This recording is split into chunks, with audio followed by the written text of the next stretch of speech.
क्या होगा अगर मैं आपको बताऊं कि बेन 10 के सबसे बड़े दुश्मन कोई एलियन ओवरलॉर्ड या कॉस्मिक खतरा नहीं है, बल्कि वो खुद है। बेन 10 ओमनिवर्स की सबसे जॉ ड्रॉपिंग कहानियों में बेन अपने फ्यूचर सेल्फ से मिलता है, लेजेंडरी बेन 10,000। पर यह वो हीरोइक रियूनियन नहीं है जो आप एक्सपेक्ट करेंगे। जब बेन टाइम ट्रैवल करता है तो उसे कुछ डरावना पता चलता है। उसका फ्यूचर सेल्फ मल्ट्रूएंट बन गया है, जो टाइमलाइन के सबसे खतरनाक विलन्स में से एक है। वो हीरो जिसे उसे बनना था, वो उसी बुराई में बदल गया है जिसके खिलाफ उसने लड़ाई लड़ी थी।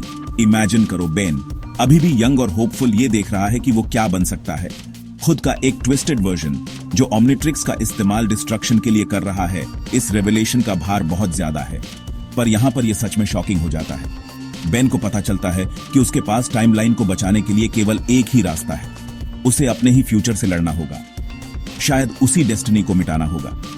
यह लड़ाई सिर्फ फिजिकल नहीं है, यह साइकोलॉजिकल वॉरफेयर है। मल्ट्रूएंट के खिलाफ बेन का हर मूव असल में उसके पोटेंशियल फ्यूचर पर हमला है। क्या आप उस मेंटल टोल की कल्पना कर सकते हैं कि आपको उस इंसान को खत्म करना पड़े जिसे आपको बनना है? यह स्टोरी लाइन ब्रिलियंटली इस सवाल को एक्सप्लोर करती है। क्या हम अपनी सबसे बुरी डरों को बनने के लिए डेस्टिन्ड हैं, या हम अपनी किस्मत बदल सकते हैं?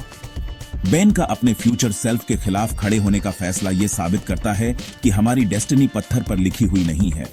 इसके इम्प्लीकेशंस माइंड बेंडिंग हैं और हमें सोचने पर मजबूर करते हैं। आप क्या करेंगे अगर आप अपने फ्यूचर सेल्फ से मिलें और आपको पता चले कि आप वो सब कुछ बन गए हैं जिसके खिलाफ आप एक बार खड़े थे? बेन के लिए यह फैसला लेना आसान नहीं था। क्या वो अपने फ्यूचर को बदल सकता है, या उसे खुद को ही रोकना पड़ेगा? उसे अपने पुराने हीरोइक मोमेंट्स याद आते हैं जब उसने हमेशा सही का साथ दिया। लेकिन बेन 10,000 का मल्ट्रूएंट में बदलना दिखाता है कि पावर और चॉइसेस कितनी खतरनाक हो सकती है। फिर शुरू होती है एपिक बैटल, बेन वर्सेस मल्ट्रूएंट। दोनों की ताकतें टकराती हैं और टाइमलाइन दांव पर लग जाती है। इस लड़ाई में सिर्फ पंचेस नहीं, इमोशंस भी टकराते हैं। बेन के लिए यह खुद से लड़ने जैसा है। बेन के दोस्तों का भी इसमें बड़ा रोल है।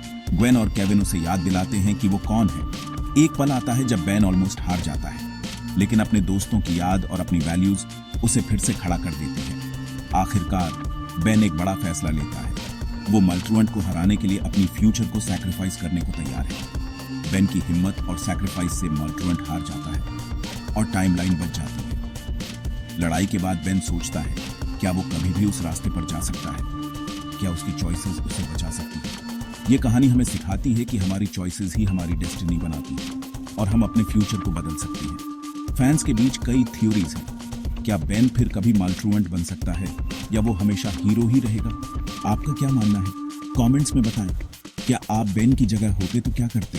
ऐसे और शॉकिंग बेन 10 मोमेंट्स के लिए चैनल को सब्सक्राइब करें और वीडियो को लाइक करना ना भूलें।